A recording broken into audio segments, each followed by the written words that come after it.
پاکستان کا مطلب کیا؟ لا الہ الا اللہ. پاکستان کا مطلب کیا؟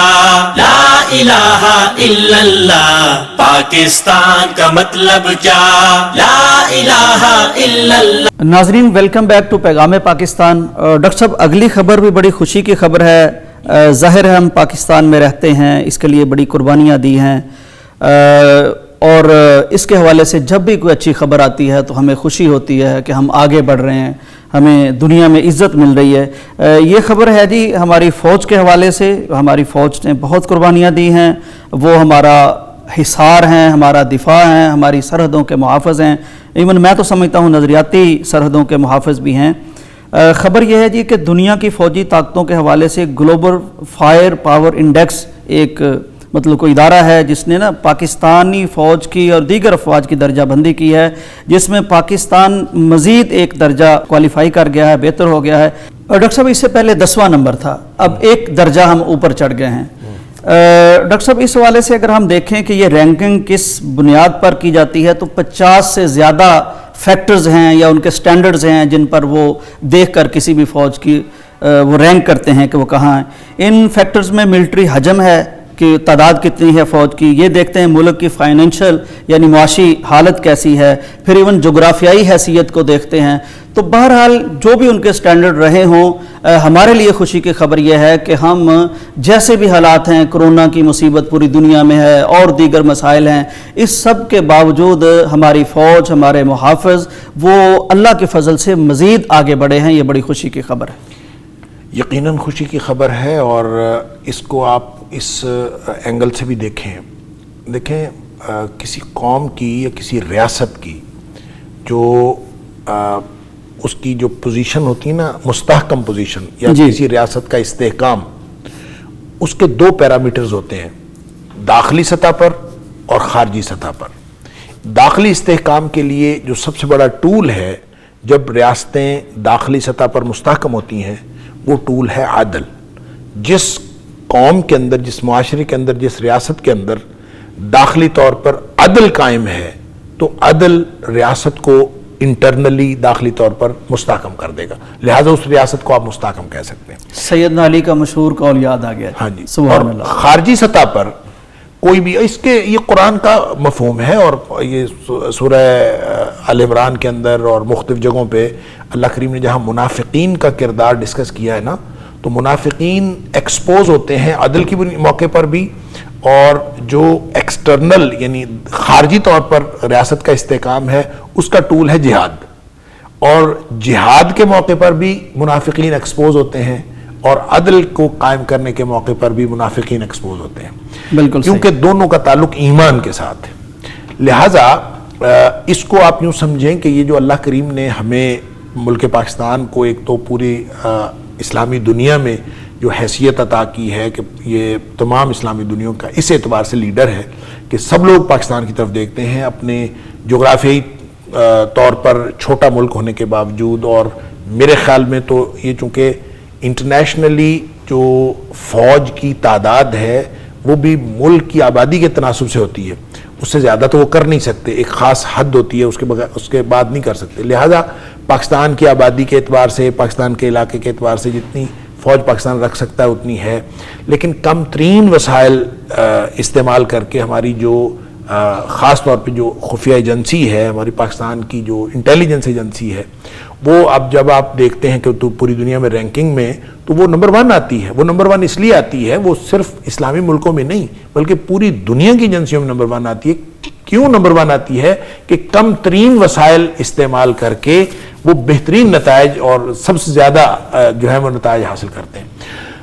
تو کہنے کی بات یہ ہے کہ اللہ کریم نے ملک پاکستان کو جو استحکام عطا کیا ہے یہ اس کا ایک اشارہ ہے، اور اس کو اگر آپ اسلام کی پالیسی کے حوالے سے دیکھتے ہیں تو جو اسلام کی پالیسی جنگ نہیں ہے، اسلام کی پالیسی استحکام ہے، اور استحکام بذریعہ جنگ کی تیاری ہوتا ہے. وَأَعِدُّوا لَهُمْ مَا اسْتَطَعْتُم مِّن قُوَّةٍ وَمِن رِّبَاطِ الْخَيْلِ کہ اپنی تیاری رکھو. تو جنگ کی تیاری اصل میں اسلام کی پالیسی ہے، اور جنگ کی تیاری میں یہ سمجھتا ہوں کہ یہ ایک پیرامیٹر ہے، ایک اس کا بنیادی نقطہ ہے جو پوری دنیا کے سامنے ہے کہ ہم اللہ کے فضل سے جہاد پر یقین رکھتے ہیں، اور ہم نے اور جو قرآن نے پالیسی دی ہے ہم اسی پالیسی پر یقین رکھتے ہیں، اور وہ پالیسی کیا ہے کہ ہم امن کے خواہاں ہیں، اور اس امن کے لیے ہم اپنی فوج کو بہتر سے بہتر بنانے کے لیے ہر روز کوشاں ہیں، اور ہماری فوج نے الحمدللہ پہلے سے زیادہ ترقی کی ہے۔ اس کا مطلب یہ ہے کہ قرآن نے جو کہا ترہبون بہ عدو اللہ وعدوکم،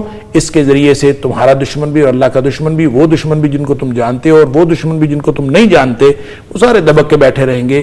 تو اللہ کے فضل سے یہ پاکستان کا قوت کے اعتبار سے پوری دنیا کی افواج میں قوت کے اعتبار سے ترقی کر جانا، اس کا مطلب یہ ہے کہ یہ انشاءاللہ مزید امن کی ضمانت ہے۔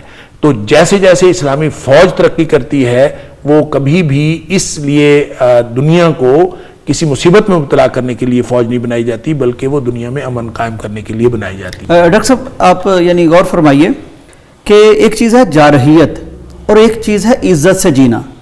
یعنی جارحیت تو مسلمانوں کو نہ سکھائی گئی ہے نہ کرتے ہیں، لیکن عزت سے جینے کے لیے استحکام ضروری ہے، آپ کے پاس پاور ضروری ہے، آپ کے پاس وہ وَأَعِدُّوا لَهُم مَّا اسْتَطَعْتُمْ ضروری ہے، ورنہ یہ دنیا کمزوروں کو تو کھا جاتی ہے۔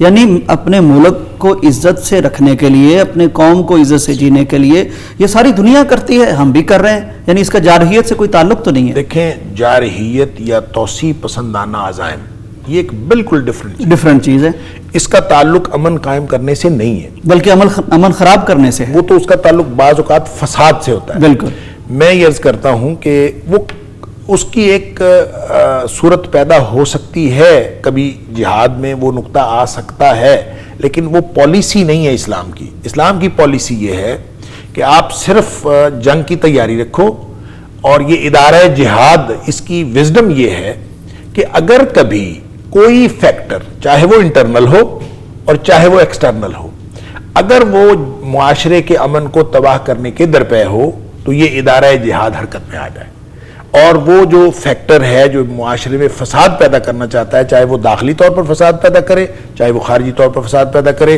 اس کو پھر ادارہ جہاد روکتا ہے۔